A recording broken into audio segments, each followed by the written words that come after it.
n'avons jamais parlé du sexe avec nos parents. Depuis l'enfance, ils nous disaient que ce mot ne devait jamais être prononcé et que les filles ne font pas certaines choses.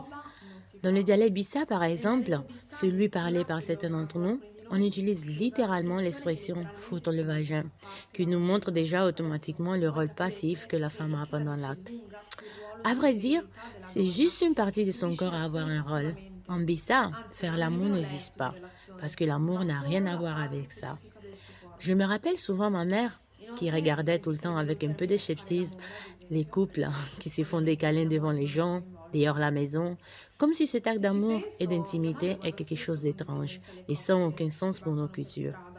Imaginez juste que là dehors, il y a un numéro si élevé de filles, comme nous, comme vous, comme vos sœurs, qui n'ont jamais affronté l'argument avec leurs parents, des filles qui ne savent pas quoi faire, des filles avec plein de doutes.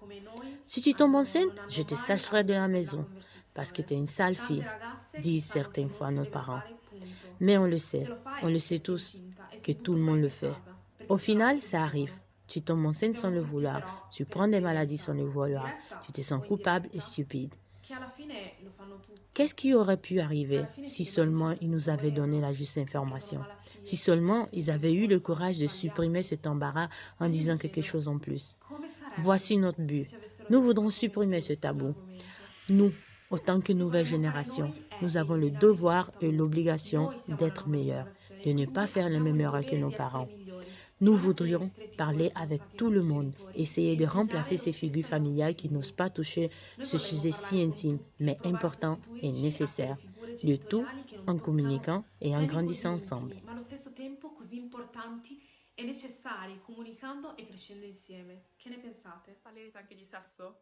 Parler du sexe, nous demandent les gens. Ben, absolument oui, c'est certes. Mais nous tenons à préciser une chose. Ceci ne sera pas une page dédiée au porno, même si nous en parlerons certes, mais une autre fois, pas aujourd'hui. Le sexe, c'est vrai, est un argument très compliqué et très intéressant, avec plusieurs côtés, avec plusieurs visages, quelque chose en fait à découvrir. Bref, nous voudrons en parler avec vous de ces différents aspects. On en parlait sur un groupe de filles noires, africaines, musulmanes, chrétiennes, athéistes et agnostiques, qui ont tous la même caractéristique. Nous avons grandi ici en Europe. Alors, vous vous demanderiez, mais pourquoi parler du sexe du point de vue de la femme noire et pas seulement de la femme en général? Surtout aussi parce que on ne vit plus en Afrique, mais ici en Europe. Ah, l'Europe, ce continent si progressiste et si libéral, où vous pouvez parler de tout sans aucun tabou, où tout le monde se sent libre. À vrai dire, c'est parce que c'est pas seulement une question de vivre ici en Europe.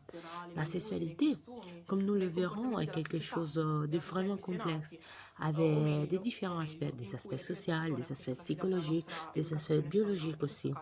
Au-delà de l'acte physique, il y a aussi un côté culturel, un côté traditionnel, un côté religieux qui est vraiment quelque chose à qui fait avec la coutume et avec aussi le comportement lié à la société où nous sommes nés. À dire vrai, l'éducation sexuelle est dédiée à nos parents et confiée à eux dès que nous sommes petits, mais c'est pas dit que cette éducation viendra. Simplement parce que bon, il y a aussi un peu d'embarras de fond.